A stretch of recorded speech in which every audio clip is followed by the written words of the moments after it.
گناہ ایک طرح سے زہر کی طرح ہے.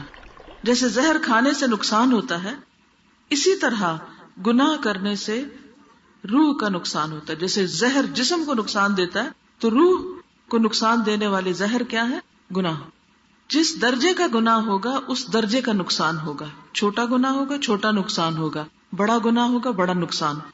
ہوتا یہ ہے کہ چونکہ دنیا میں ہمیں گناہ کا نقصان فوری طور پر نظر نہیں آتا، پتہ نہیں چلتا، یا سمجھ نہیں آتا جب ہم کسی مصیبت میں ہوتے ہیں کہ یہ کسی گناہ کی وجہ سے ہوئی ہے، یہ مشکل، یہ پرابلم کسی گناہ کی وجہ سے آئی ہے، ہمیں احساس ہی نہیں ہوتا، لہٰذا ہم وہی گناہ بار بار کرتے چلے جاتے ہیں.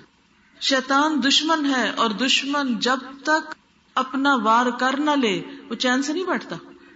وہ آگے سے بھی آتا، وہ پیچھے سے بھی آتا، وہ دائیں طرف سے بھی آتا، وہ بائیں طرف سے بھی آتا، اور وہ انسان کو اپنے گھیرے میں لینے کی کوشش کرتا ہے، وہ چھوڑتا نہیں ہے.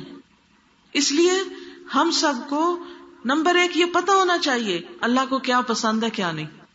ویسے بھی پتا ہونا چاہیے، کیونکہ جس شخص سے آپ کو محبت ہوتی ہے آپ یہ معلوم کرنے کی کوشش کرتے ہیں اچھا اس کو کیا پسند ہے اور کیا پسند نہیں. کیوں پتا کرتے ہیں؟ تاکہ جو اس کو پسند ہے وہ کام کرے اور جو اس کو نہیں پسند وہ نہ کرے. تو اللہ سبحانہ وتعالیٰ سے بھی اگر ہمیں محبت ہے تو ہمیں شوق لگ جائے گا کہ مجھے پتا کر کے چھوڑنا ہے اللہ تعالیٰ کو کیا پسند ہے اور کیا پسند نہیں. اور اس کے لیے پھر آپ کیا کریں گے؟ قرآن پڑھیں گے، حدیث پڑھیں گے، اور معلوم کرنے کی کوشش کریں گے کہ اللہ تعالیٰ کیا چاہتے ہیں ہم سے. تو پہلی چیز ہے پتا کرنا. لیکن خالی پتا کرنا کافی نہیں ہے. پتا کرنے کے بعد اس چیز کو عمل میں لانا بڑا ضروری ہے، اور ان گناہوں سے بچنا ضروری ہے جو اللہ سبحانہ وتعالیٰ نے بچنے کے لیے کہے ہیں، ورنہ وہ گناہ زہر کی طرح انسان کو نقصان دینے والے ہیں. پھر اسی طرح آپ دیکھیں یونس علیہ السلام جب اللہ سبحانہ وتعالیٰ کا حکم آنے سے پہلے اپنی قوم کو چھوڑ کے چلے گئے تھے تو کیا ہوا؟ کشتی میں بیٹھے، کشتی ڈوبنے لگی تو انہوں نے ان کو اٹھا کے باہر پھینک دیا، مچھلی کے پیٹ میں چلے گئے. وہاں جا کر انہوں نے کیا پڑھا؟ لا الہ الا انت سبحانک انی کنت من الظالمین. نہیں کوئی الہ مگر تو پاک ہے، میں ظالموں میں سے، میری غلطی ہے، میری غلطی ہے. یہ کون کہہ رہے ہیں؟ اللہ کے پیغمبر کہہ رہے ہیں. آدم علیہ السلام پیغمبر ہیں، پہلے انسان ہیں، وہ کہتے ہیں ربنا ظلمنا انفسنا وان لم تغفر لنا وترحمنا لنکونن من الخاسرین. کہ اللہ ہم نے اپنی جانوں پہ ظلم کیا، اگر تو نے ہم کو معاف نہ کیا اور ہم پہ رحم نہ کیا تو ہم ضرور نقصان اٹھا جائیں گے. اس لیے بے حد ضروری ہے کہ انسان اپنی غلطیوں کو دیکھتا رہے، اپنی کوتاہیوں پہ نظر رکھے، اور پہلی بات کرے نہ. لیکن یہ ہو نہیں سکتا کہ غلطی نہ ہو، کیونکہ ہم انسان ہیں، غلطیاں ہوں گی. جب غلطی ہو جائے تو کیا کریں؟ معافی مانگ لیں، توبہ کر لیں، واپس پلٹ آئیں. ضد نہیں، اصرار نہیں، تعویلیں نہیں، حجتیں نہیں، بہانے نہیں. اللہ کو وہ لوگ پسند ہیں جو اپنی غلطی مان جاتے ہیں. اور اللہ سبحانہ وتعالیٰ نے حضرت یونس علیہ السلام کے لیے کہا اگر وہ تسبیح نہ کرتے تو وہ مچھلی کے پیٹ میں رہتے، قیامت کے دن تک اس سے نہ نکالے جاتے. تو اس سے یہ بھی پتہ چلتا ہے کہ گناہ کی وجہ سے جب انسان کسی مصیبت میں پڑتا ہے تو جب تک توبہ نہ کرے اس سے باہر نہیں نکلتا. اور ایسا نہ ہو کہ توبہ کیے بغیر مر جائے اور مرنے کے بعد کیا ہوگا؟ قیامت تک پھر اسی مصیبت میں پڑا رہے گا انسان. خودکشی کیوں حرام ہے؟ اسی وجہ سے نا کہ اس کے بعد توبہ کا موقع نہیں ہوتا اور انسان اسی حال میں اللہ کے پاس جا پہنچتا ہے. پھر اسی طرح جتنی بھی قومیں ہیں، قوم عاد ہے، سمود ہے، قوم لوط ہے، اور قومیں ہیں، ان سب کے اوپر اللہ کے عذاب آئے. کیوں آئے؟ فعصوا رسول ربهم فاخذهم اخذۃ رابیہ. انہوں نے اپنے رب کے رسولوں کی نافرمانی کی تو ان کو بڑھتی چڑھتی پکڑنے آ پکڑا، ان کی پکڑ ہو گئی. پھر اسی طرح آپ دیکھیں بنی اسرائیل جو تھے وہ بھی اللہ کی چنی ہوئی قوم تھے. اللہ سبحانہ وتعالیٰ قرآن پاک میں فرماتے ہیں انی فضلتکم علی العالمین، میں نے تمہیں سارے جہان پہ فضیلت دی، تمہیں چن لیا.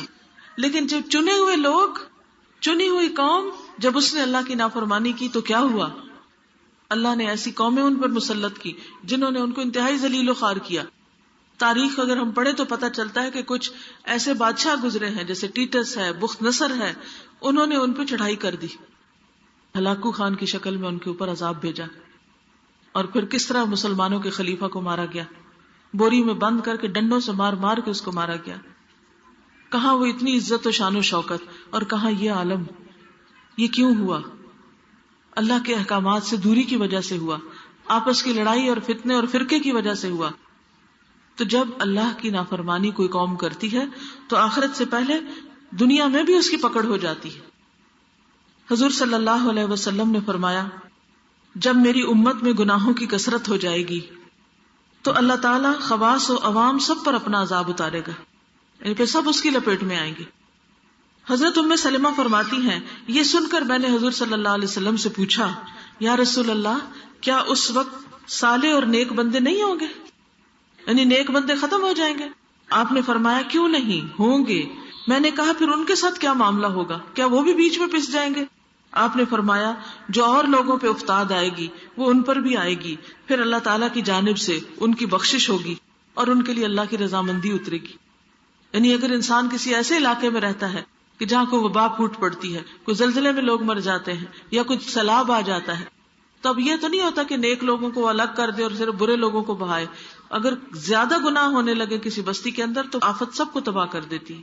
پھر نیک لوگ اپنی اپنی نیتوں پہ اٹھائے جائیں گے، لیکن دنیا میں ان کی بھی ساتھ پکڑ ہو جاتی ہے. تو اس لیے یہ بہت ضروری ہے کہ انسان خود بھی گناہوں سے بچے اور دوسروں کو بھی روکنے کی کوشش کرے. کبھی تم ایسا نہ کرو، اللہ کو ناراض نہ کرو. انسان اپنے گھر سے شروع کرے، اپنے رشتہ داروں سے شروع کرے، اپنے محلے شہر والوں سے شروع کرے، اور جہاں جہاں تک انسان کا بس چلے انسان دوسرے انسانوں کو بھی نیکی کی طرف بلائے اور برائی سے روکے. پھر اسی طرح ہم دیکھتے ہیں نبی صلی اللہ علیہ وسلم نے فرمایا ان الرجل لیحرم الرزق بالذنب یصیبہ، آدمی اپنے گناہوں کی وجہ سے رزق سے محروم ہو جاتا ہے. یعنی اچھی بلی نوکری ہوتی ہے، اچھی بلی جاب ہے، اچھا بلا بزنس ہے، اچانک ڈاؤن فال ہو جاتا ہے. اور انسان کبھی کہتا ہے اس نے مجھے نظر لگا دی، کبھی کہتا ہے اس نے میرے ساتھ یہ برا کیا، اس نے جادو کر دیا، فلانے نے یہ کر دیا. اس طرح کی باتیں ہم کرتے ہیں. یہ بھول جاتے ہیں کہ ہماری بھی کوئی غلطی ہو سکتی ہے، اللہ کی کوئی ناراضگی بھی ہو سکتی ہے. تو ایسے موقع پر دوسروں کو بلیم کرنے کی بجائے توبہ استغفار کریں، کیونکہ اللہ کا وعدہ ہے. حضرت نوح علیہ السلام کی زبانی اللہ سبحانہ وتعالیٰ نے سب کے لیے میسج دیا فَقُلْتُ اسْتَغْفِرُوا رَبَّكُمْ إِنَّهُ كَانَ غَفَّارًا، میں نے کہا اپنے رب سے معافی مانگ لو، بے شک وہ معاف کرنے والا ہے. يُرْسِلِ السَّمَاءَ عَلَيْكُمْ مِدْرَارًا، وہ تم پر آسمان سے خوب بارشیں برسائے گا. وَيُمْدِدْكُمْ بِأَمْوَالٍ وَبَنِينَ، اور تمہیں مال اور بیٹوں سے نوازے گا. وَيَجْعَلْ لَكُمْ جَنَّاتٍ، اور تمہارے لیے باغات تیار کرے گا. وَيَجْعَلْ لَكُمْ أَنْهَارًا، اور تمہارے لیے نہریں جاری کر دے گا. یہ استغفار کے فائدے ہیں. تم اللہ سے معافی مانگ لو، اللہ یعنی تمہارے رزق میں اولاد میں برکت پیدا کر دے گا. لیکن ہم میں سے کتنے لوگ ہیں جو واقعی سچے دل سے اپنے گناہوں کو یاد کر کے روئیں اور اللہ سے معافی مانگے اور اللہ سے توبہ کرے تاکہ ان کی مشکلات آسان ہوں. دنیا اور آخرت کی کوئی مصیبت، کوئی خرابی، کوئی تباہی اور بربادی اور بیماری ایسی نہیں جس کی اصل وجہ اور اصل سبب گناہ نہ ہو. یعنی جب گناہ ہوتے ہیں تو دنیا کی مصیبتیں بھی آتی ہیں اور آخرت کی مصیبتیں بھی آتی ہیں. تو اس لیے ہم میں سے ہر شخص کو سچے دل سے رو کر اللہ سے توبہ کرنے کی ضرورت ہے تاکہ ہم دنیا کی مشکلات سے بھی باہر نکلیں اور آخرت کی مشکلات سے بھی بچ سکیں.